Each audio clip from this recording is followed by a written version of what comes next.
Howdy all and welcome back to the channel.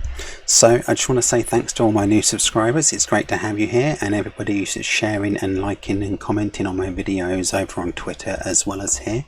It's really appreciated. And as I grind to the 10,000 subscribers, I shall be doing a giveaway.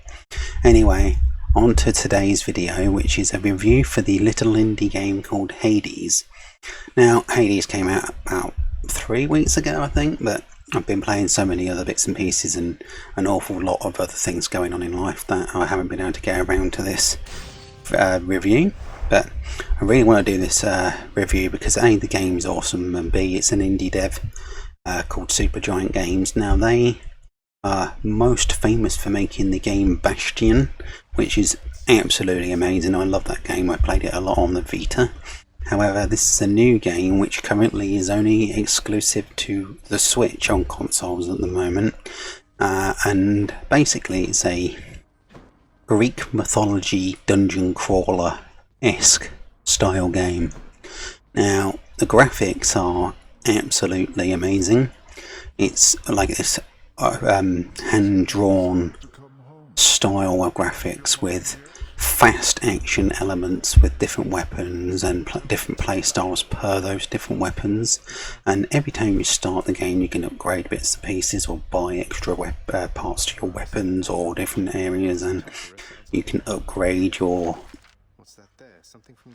play style for those areas and advance further on in the game. And what that basically does is it changes the play style and keeps things fresh almost every time you play.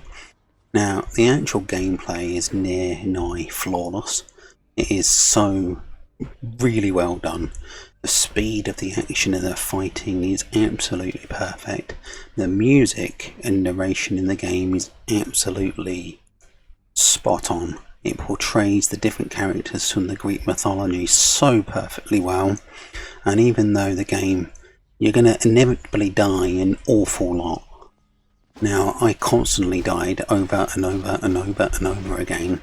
Obviously, then if you take a different route in different dungeon areas or pick a different weapon or a different playstyle, you can change a little bit and you'll press one little bit more and you'll be like, yes, I did it. And then you die and you go back and you start again. And like, there's 6 different weapons you can choose from. But I tell you, just from the play that I've done so far, and the amount of times I've stopped it, come back to it, stopped it, and then come back to it later on, and the replayability on the game is absolutely amazing. It's spot on. Like, you really can't fault how well this game has been made. It's just really, really good. And you could play it for like half an hour and really, really enjoy your time with the game. Or you could probably play it for 3 or 4, 5, 6 hours and it'll still just be as enjoyable. And that fast action dungeon crawling style that's in the game is just been flawlessly executed. And it is just absolutely out of this world awesome. Apart from the odd couple of bits where there's been a bit of frame drops or it's stuttered a bit, other than that, there is not a thing I can really say wrong with it. You can sink many hours into this game, back to back to back, if you really want to. It works perfectly in portable mode, it works perfectly in dock mode with your Pro Controller, and yeah, I was just thoroughly impressed. It's I can't recommend this game enough really to Switch owners. However, I do hope this comes over to the PlayStation and Xbox at some point, because it's the type of game that would probably benefit from that higher frame rate. Not so much resolution, you could probably keep it at your 1080 if you like.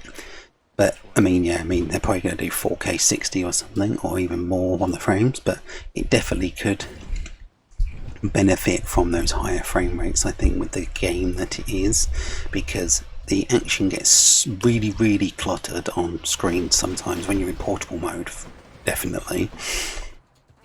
There's dozens and dozens of bad guys and you've got to try and zap them all, and that's when there's been a couple of frame rate problems for myself.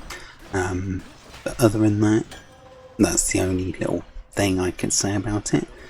Apart from that, the gameplay is perfect. The music score is absolutely out of this world.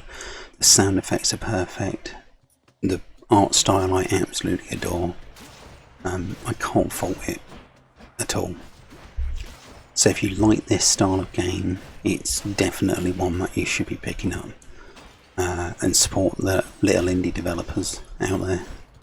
So, like I say, there's 6 different weapons you can choose from, with all the different upgrade abilities for those different weapons, and then all of the extra moves and different bombs you can throw. And as you can see, you can die quite quickly,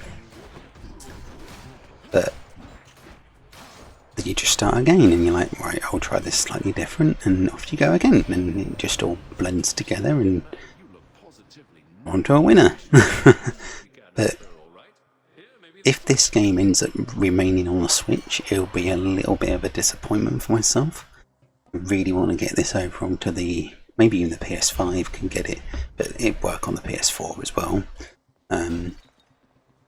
Get a nice limited run games edition out for it as well, or super rare games or something with a nice collection box. It'd be really, really good. Definitely with an art book or something, maybe.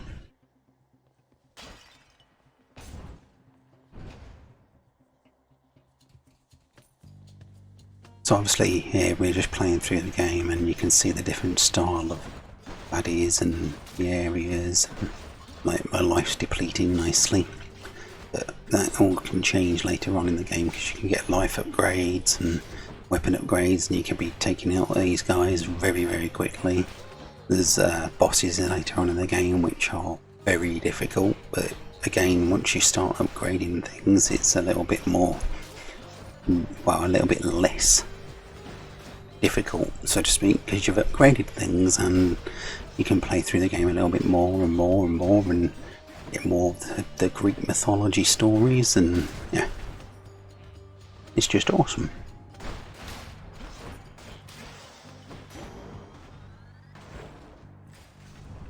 So yeah, I mean, if anybody else has picked up this game and are really enjoying it, please drop some comments down below. It'd be nice to hear other people's opinions, but I'm thoroughly happy with this game, and I mean,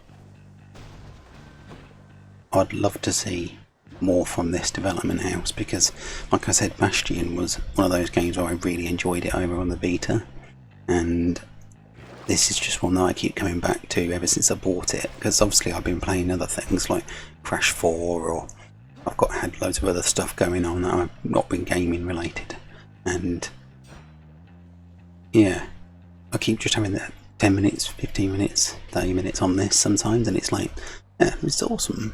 And it's got that returnability, that replayability, that type of pick up and play type aspect and nature to it, where you're going to enjoy it just for that short time, which is really good in portable mode as opposed to just being on the screen, so to speak.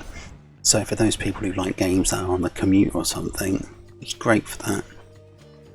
Really is. So I mean, overall I give this a solid 9 out of 10, which is crazy high, I know, but I mean, I love it. I really do. So anyway, that's going to do it for the video on this one today. If you're new around here, please drop me a subscribe, because I am going to be doing a small giveaway when I get to that 10,000 subscribers, and as you can see, the craziness on screen here is mental. So anyway, yeah, I'll be doing a giveaway at 10k. Hopefully it's before the PS5 comes out, because I'm going to have no end of gameplay hopefully on that. And yeah, drop some comments down below if you enjoyed this review or would like to know more, as I can always answer people's questions by all means. I'm quite happy to do that. Drop me a like and share this around with your friends as well. Thank you very much for tuning in, and goodbye.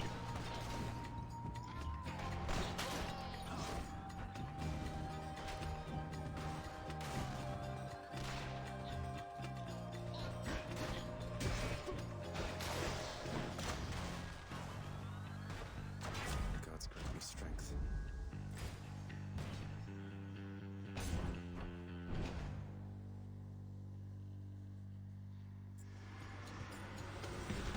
You lads again, huh?